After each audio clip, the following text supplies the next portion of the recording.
द्विहेतु षडधिष्ठानं षडंग च द्विपाकयुक् चतुष्प्रकारं त्रिविधम त्रिनाशम दान मुच्यते। अर्थात दान के दो हेतु, 6 अधिष्ठान, 6 अंग, 2 फल, 4 प्रकार, 3 भेद और 3 विनाश साधन हैं। नमस्कार मित्रों, आज आपके लिए आदिशक्ति की लीला कथा लेकर उपस्थित हैं। आज की कथा है दान की सर्वांगीण महिमा। मित्रों, आदिशक्ति की लीला कथा में ऋषि ज्ञान है। ऋषियों ने अपनी गहन साधना और समाधि में इसकी अनुभूति पाई है। उन्होंने जीवन के सत्य को, तत्व को देखा और जीवन के स्रोत के रूप में जगन माता का अनुभव किया। उन्होंने जीवन की प्रकृति, विकृति और निष्कृति की अच्छी तरह से पहचान की। तब उन्होंने अपनी अनुभूति के सार के रूप में, अपने ज्ञान के सार के रूप में आदिशक्ति की लीला कथा को कहा। इस कथा में जगन माता की महिमा का गान है। इसमें जीवन की कला और उसका विज्ञान है। इस कथा में कहा गया है कि जीवन अपने आप में कोई समस्या नहीं है, उसमें तो जगन माता का सौंदर्य जीवंत हुआ है। हम सब उसे सही ढंग से न जी पाने के कारण समस्याओं का स्रोत बना लेते हैं। इसलिए जीवन की सभी समस्याओं का समाधान यही है कि हम जीवन की वास्तविकता को, उसकी प्रकृति को समझें, उसके अनुरूप जीवन जीने की कला का ज्ञान प्राप्त करें और फिर जीवन को ऐसे कलात्मक ढंग से जिएं कि उसमें जगन माता का स्वरूप व सौंदर्य प्रकट हो सके। आदिशक्ति की लीला कथा की सभी कड़ियों में ऋषि ज्ञान का यही सत्य प्रकट होता रहा है। पिछली कड़ी में भी इसको ही बदले रूप में कहा गया था। इसमें बताया गया था कि महाबलवान असुर अपनी अहंता के दंभ में भगवान श्री नारायण को वरदान देने का वचन तो दे बैठे, लेकिन जब श्री भगवान ने उनसे अपने हाथों से मरने का वर मांग लिया तो फिर उन्हें देहासक्ति सताने लगी। वे अपने जीवन को बचाने का यत्न करने लगे। इस क्रम में उनका समूचा प्रयत्न यही था कि उनके अहंकार और उनकी देहासक्ति दोनों की रक्षा हो सके। न तो वे झूठे पड़े और ना ही उनका जीवन ही संकट में पड़े। जब उन्होंने यह देख लिया कि संपूर्ण जगत जलमग्न है व इसमें सूखी जमीन की कहीं कोई संभावना नहीं है, तब उन्होंने भगवान श्री नारायण से कहा, तुम मुझे सूखे स्थान पर मार सकते हो। अपनी इस बुद्धि की चतुराई में वे दोनों यह भूल गए कि जहाँ स्वयं भगवान होते हैं वहाँ स्वतः ही सारे असंभव संभव हो जाते हैं। अब इससे आगे कथा का अगला क्रम ऋषि प्रकट करते हैं। ऋषि उवाचा, ऋषि ने कहा, इस कथन में ऋषि ज्ञान का प्रबोध है। यह संकेत है कि ऋषि ज्ञान में स्वभावतः जीवन के सत्य व तत्व स्वयं ही प्रकट हो जाते हैं। इसको स्पष्ट करने वाली एक रुचिकर व बोधप्रद पुराण कथा है। एक बार देवर्षि नारद महेशागर संगम में स्नान करने पधारे। उसी समय वहाँ और भी बहुत सारे ऋषि महर्षि पहुँचे। नारद जी ने उनसे पूछा, आप सब कहाँ से आए हैं? उत्तर में उन्होंने कहा, हम लोग सौराष्ट्र देश में रहते हैं। वहाँ के राजा धर्मवर्मा हैं। एक बार राजा धर्मवर्मा ने दान के तत्व को समझने के लिए बहुत वर्षों तक तपस्या की। तब एक आकाशवाणी हुई, द्विहेतु षडधिष्ठानं षडंग च द्विपाकयुक् चतुष्प्रकारं त्रिविधम त्रिनाशम दान मुच्यते।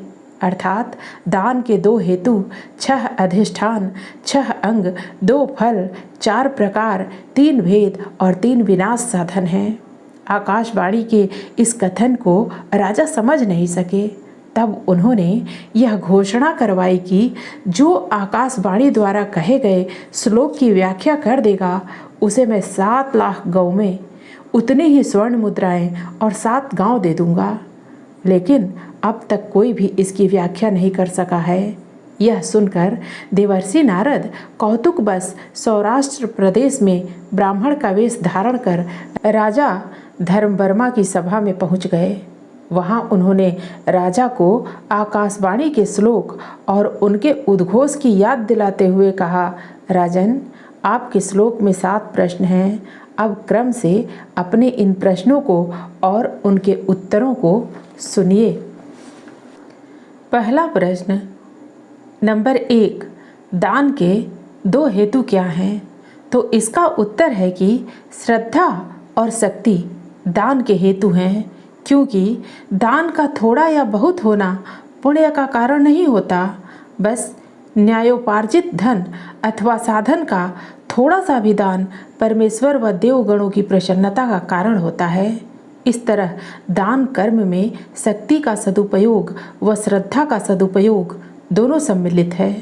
धन अथवा साधन के अर्जन में अपनी शक्ति का दुरुपयोग न हो, फिर उसके अंश को सत्पात्र को देकर श्रद्धा का सदुपयोग किया जाए। देवर्षि नारद के इस उत्तर में सत्य और तर्क दोनों थे। राजा धर्मवर्मा इसे सुनकर प्रसन्न हुए। अब उनकी उत्सुकता और भी जाग उठी। अब आगे देवर्षि ने उनका दूसरा प्रश्न कहा, राजन, आकाशवाणी में निहित दूसरा प्रश्न है, दान के 6 अधिष्ठान कौन हैं?